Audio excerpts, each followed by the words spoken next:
Have you ever looked at an organization or any kind of system and wondered how it ended up so far from its original goals?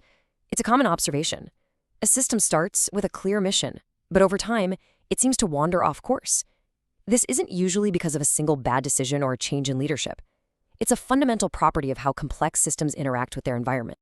To understand this process, we're going to break it down. We'll start with the paradox at the heart of a system's purpose. Then, we'll look at the two different faces every system shows the world.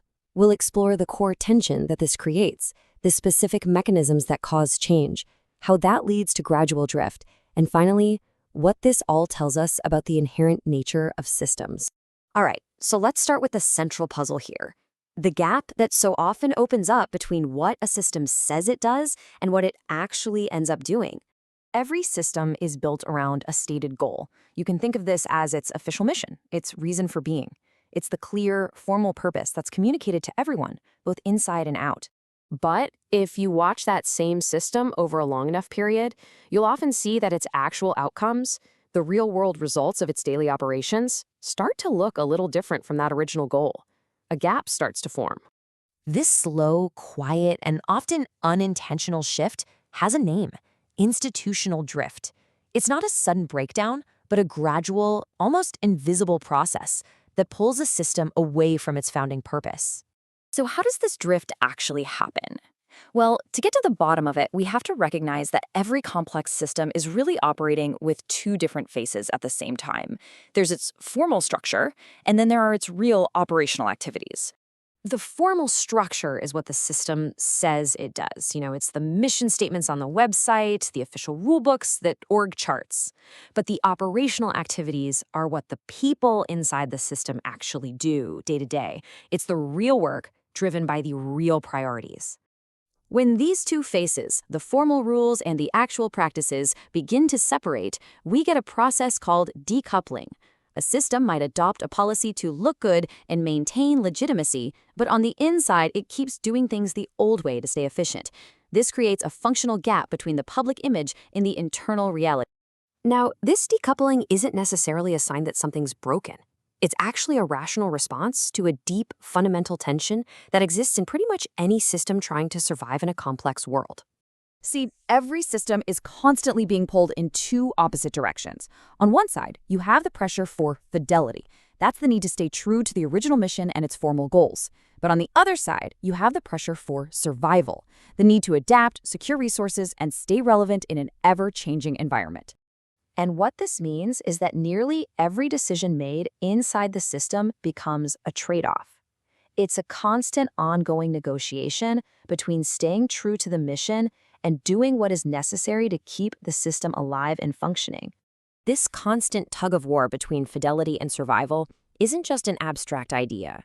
It creates very specific and observable mechanisms within the system. These are the actual engines of change that, over time, produce drift.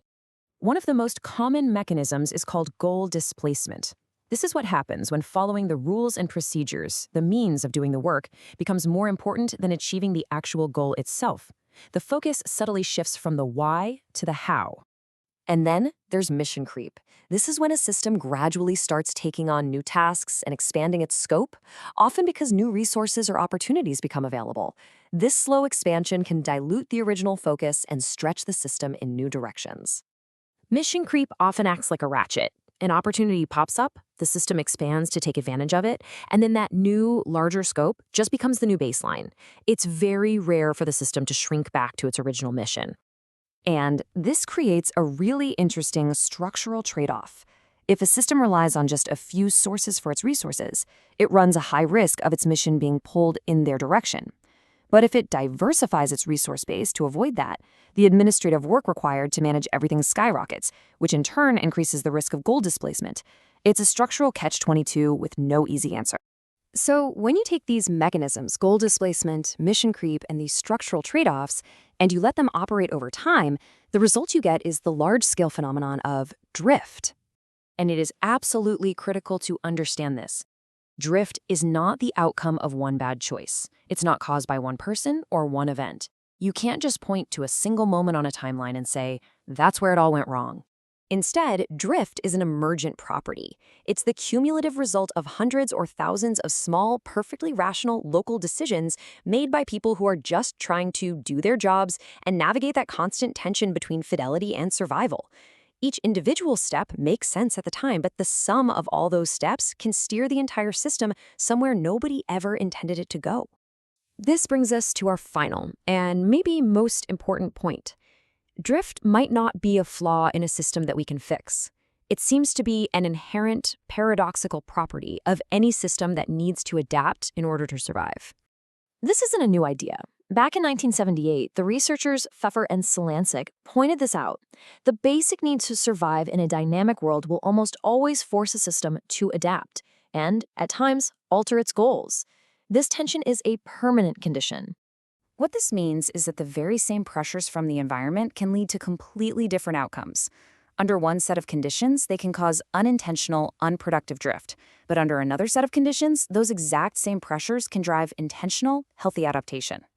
Ultimately, institutional drift shows us that the direction a system takes isn't just determined by the intentions of the people inside it. It's an emergent outcome, one that is continuously shaped by the deep, structural interaction between the system itself and the complex environment it has to survive in.